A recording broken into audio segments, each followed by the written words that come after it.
नमस्कार। हाँ, आज हम श्रीमद् भगवत गीता के गहरे संदेशों पर बात करने वाले हैं। हाँ, वो दिव्य ज्ञान जो महाभारत के युद्ध क्षेत्र में दिया गया। बिल्कुल।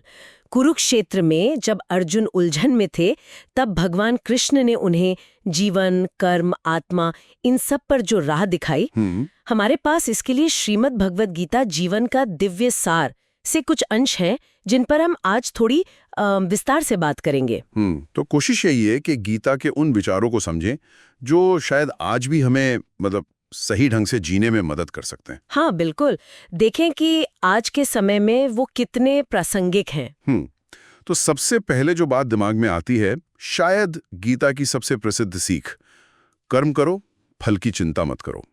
श्लोक भी है, कर्मण्येवाधिकारस्ते मा फलेषु कदाचन। हाँ, ये तो बहुत सुना है सबने। सुनने में सीधा लगता है, पर इसका असल मतलब वो क्या है? देखिए, इसका मतलब सिर्फ ये नहीं कि रिजल्ट की परवाह ना करें, ये उससे कहीं गहरा है। ये बात करता है अनासक्ति की। अनासक्ति? हाँ, मतलब डिटैचमेंट। अपने काम से, अपने कर्म से लगाव रखो, पर उसके नतीजे से नहीं। उदासीन होना नहीं, बल्कि अपना कर्तव्य, अपना स्वधर्म, उस पर पूरा फोकस रखना। नतीजा चाहे जो भी हो, अच्छा या बुरा, सफलता या असफलता, उससे प्रभावित हुए बिना अपना काम करते जाना। लेकिन ये असल जिंदगी में उतारना, ये थोड़ा मुश्किल नहीं? क्योंकि हम तो जो भी करते हैं, कहीं ना कहीं एक उम्मीद तो होती है। मुश्किल तो है, बिल्कुल है, पर गीता ये नहीं कहती कि उम्मीद मत रखो। वो कहती है फल से चिपको मत। मतलब अपनी खुशी या दुख को पूरी तरह नतीजे पर निर्भर मत कर दो। अच्छा। जब हम ऐसा करते हैं ना, तो फिर वो भावनात्मक उथल-पुथल होती है। खुशी, दुख, चिंता, अनासक्ति हमें इसी से बचाती है। हमें हमारे प्रयास पर, हमारे कर्म पर स्थिर रखती है। एक तरह से जीवन को कर्म भूमि समझना। कर्म भूमि, ये सही कहा। अच्छा, स्रोत में आत्मा की अमरता पर भी काफी जोर है कि आत्मा न जन्म लेती है, न मरती है, शरीर चला जाता है, आत्मा रहती है। बिल्कुल, अजर, अमर, अविनाशी।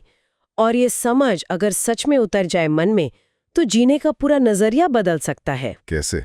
देखिए, अगर हम ये मान लें कि हमारा जो असली स्वरूप है, यानी आत्मा, वो शाश्वत है, परमानेंट है, तो फिर जीवन के जो ये छोटे मोटे फायदे नुकसान हैं, सुख दुख हैं, वो उतने बड़े नहीं लगते।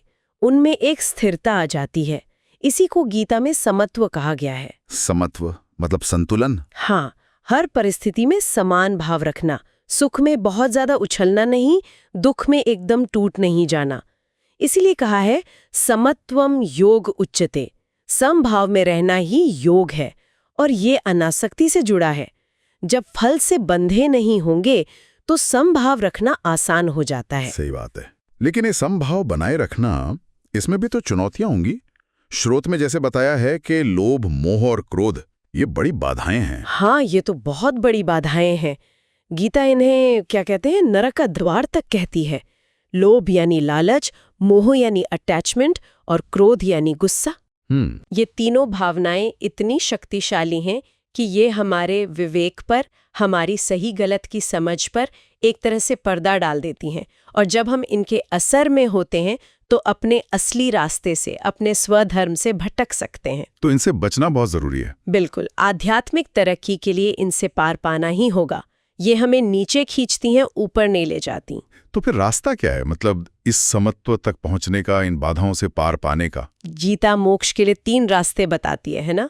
कर्म, ज्ञान और भक्ति। हाँ। कर्म योग, ज्ञान योग और भक्ति योग। और स्रोत ये भी बताता है कि भगवान कहते हैं कि जो पूरी श्रद्धा से, पूरी भक्ति से मुझे भजता है या मेरी शरण में आता है, मैं उसके लिए सुलभ हूँ। मतलब मैं उसे जरूर मिलता हूँ। और ये भी बहुत जरूरी बात है कि ईश्वर कहीं दूर आसमान में नहीं है, वो सबके हृदय में है। ईश्वरः सर्वभूतानां हृद्देशे। सबके हृदय में? हाँ। और श्री कृष्ण का वो आश्वासन तो बहुत प्रसिद्ध है, सर्वधर्मान परित्यज्य मामेकम शरणम व्रज, अहम त्वाम सर्व पापेभ्यो मोक्षयिष्यामि मा शुचा। हाँ, ये श्लोक तो बहुत महत्वपूर्ण माना जाता है। इसका सार यही है कि सब कुछ छोड़कर पूरी तरह से मेरी शरण में आ जाओ, मैं तुम्हें सभी पापों से मुक्त कर दूंगा, तुम चिंता मत करो। ये जो समर्पण है ना, ये भी अनासक्ति और समत्व से ही जुड़ा है। जब ईश्वर पर पूरा भरोसा होता है तो फल की चिंता अपने आप कम हो जाती है। तो कुल मिलाकर अगर देखें तो गीता का सार यही निकलता है कि ये जीवन एक कर्म क्षेत्र है, हमारी आत्मा अमर है और हमारा असली धर्म है बिना किसी स्वार्थ के अपना कर्तव्य निभाना, मन को शांत और स्थिर रखना, लोभ मोह क्रोध जैसी भावनाओं से बचना और ईश्वर में पूरा विश्वास रखना। बिल्कुल सही। हमने कुछ मुख्य विचारों पर बात की।